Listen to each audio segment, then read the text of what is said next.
Well, hey everyone, welcome to this Blue Gamer episode. I haven't done one in a while, but I wanted to kind of do like the top 5 games I played in 2022. More specifically, the top 5 games I played that came out in 2022. So I don't know if as I do this, it's going to be in any particular order, but by the end, I might then say what the order is. So I'll start let's start with this. I would say Evil West. Evil West is amazing.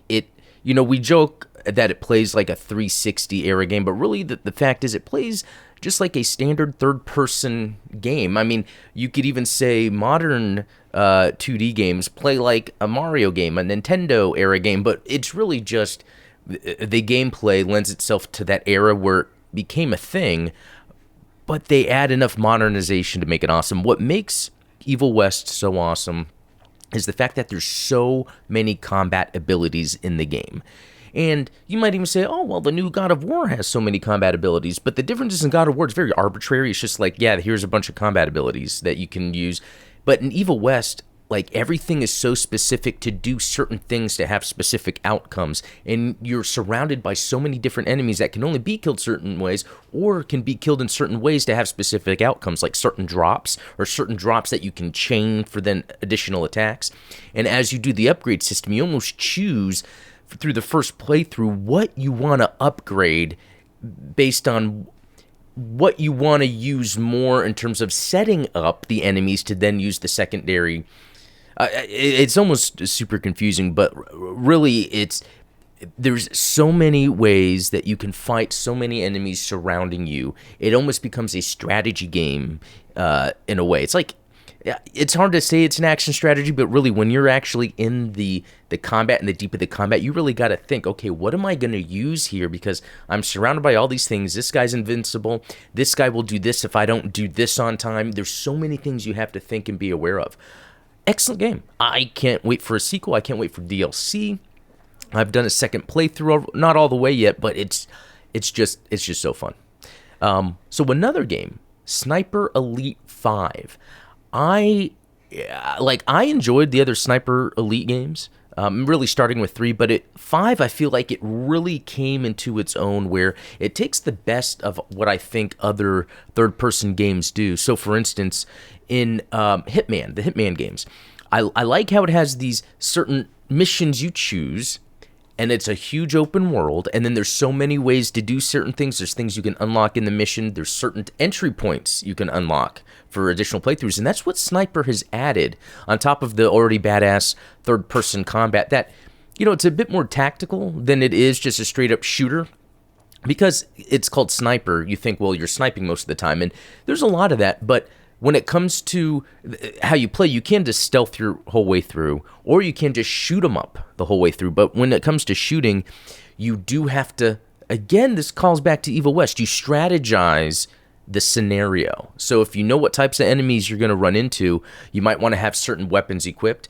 And a lot of times I'd like to compare it to John Wick, because in Sniper Elite, if I'm in a situation where I'm accidentally alerting the guards, and I'm in like a tight area, I can just run and dive, dash, like right into a guy, do like a headshot, turn around another one, assassinate a guy. Like there's a way where you play the combat where you have to be really quick and fast, dodge the enemy, and use all the other cool weapons. So Sniper Elite 5 also has been coming out with DLC on top of it, mission DLC, and the levels have been awesome. I will like 100% the level, and then I can't wait for another one, and then another one. So I would say I cannot wait for a Sniper Elite 6. Like, it has to happen. And when it happens, there's a few things I would want them to do. Maybe fine-tune the controls away to feel less AA, less something from the 360 era, and really modernize it. And, that's really hard to get right, because this studio does a good job already with what they do, and it's like you don't want to disturb that. But at the same time, I would say maybe make the missions, now that they've kind of got down like the mission structure, make them a little bigger if that's possible. But if not, add more things you can do. Add it to where there's like maybe different scenarios, like a post, like once you beat the level, you can go back and play it as if you had already gone through there, so maybe some things you did had changed the scenery, maybe different enemies show up, but then you can choose to do the level standard or like the post-war version where it's after you've kind of gone through. I just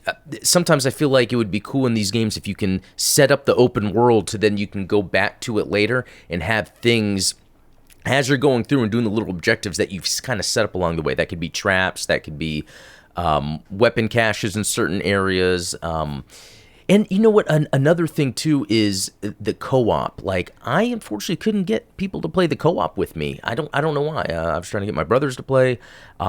So you can, obviously it's fun to just jump online and play. But if there is some way to really get that exposure, this is kind of like the best of when it comes to co-op gaming. Especially if they can really tie in objectives that require maybe the team to split up for just a bit. That's always a lot of fun.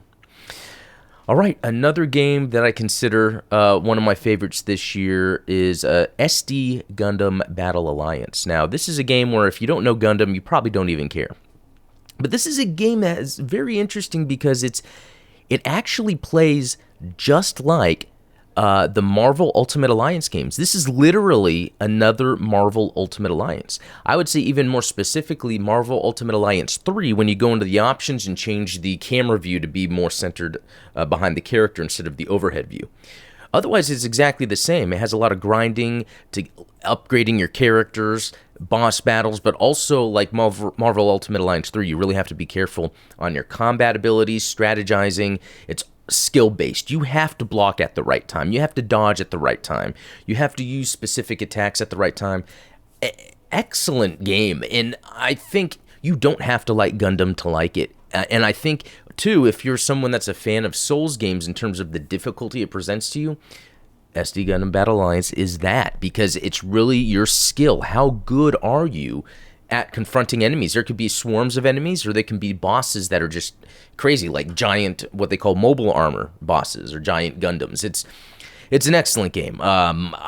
Probably the most, and I think because it's Gundam, it's like the most underrated game of this year, I think, because even when I watch other like top games of the year, like podcasts and videos and all that, people will mention Sniper Elite 5 as like a runner-up or like, good to mention because it's fun, but no one talks about SD Gundam Battle Alliance, and I think it's just because of that kind of, right now, the way Gundam sits, especially in a Western audience, people just don't really flock to it. And then one I'll add is the Evil Dead game. Now, I think this is more of a super personal one for me because I just love the Evil Dead franchise, but at the same time, the mechanics they came up with are amazing. It's exactly what I would want in an Evil Dead game. I think what would have just been better if they made an open world single player game. I mean, even multiplayer, but an open world campaign based game. The multiplayer sure is fun, but it's like when you play those single player missions they created, they're very bare bones. You can see there's something there that's similar to Sniper Elite 5, having a giant open world that you can go to over and over where you do little objectives around there. If they combine Sniper Elite 5 with the Evil Dead game, that would for sure like create maybe like the best sort of open world Evil Dead, and I keep seeing single player, but story driven campaign game that you can do with others. They really need to do that because the graphics are amazing. The combat system is exactly what you would want in a game like that. So it's like Evil Dead is in my top 5 for sure, even though I didn't play it a lot. It's because it's one note. It's just the multiplayer, which the asynchronous multiplayer, it's too much of a meta thing. That's another example of the mechanics can only go so far, but then it becomes the meta because there are these sides that the players choose from, and there are just times where you have to find the meta in each one in order to play. Whereas if it was like a PvE sort of campaign that you would go through, it wouldn't be that way. But anyway, that's my thought on that. But I think number one, and this is obvious, is Elden Ring. It's just, everyone agrees. It got Game of the Year, and it has for a reason. And I love the game design, too, because I think all games need to implement this. Less hand-holding, less things everywhere telling you what to do, because those games then just become a gamification of themselves instead of the core of what the mechanics are delivering. And it's obvious. I mean, everyone is liking it. It's sold crazy. So I just can't wait for, again, games to kind of implement these type of mechanics. But you know what? at the end of the day, have the options in there for if people want to have the hand-holdy options, or what is it, Sony's new frictionless system they've added in their PlayStation titles, where as you play the game, once it sees the users having an issue in the area, it makes that easier to get past, because you can feel it when you play those Sony first-party titles, where it's very narrative-driven, hand-holdy, and it just lets you get through it. And I have this disconnect when I'm playing these games, because then it's not mechanically driven. I'm playing video games for the mechanics, but maybe have those options for people that prefer that. Some other runners up is there's the Sonic Origins.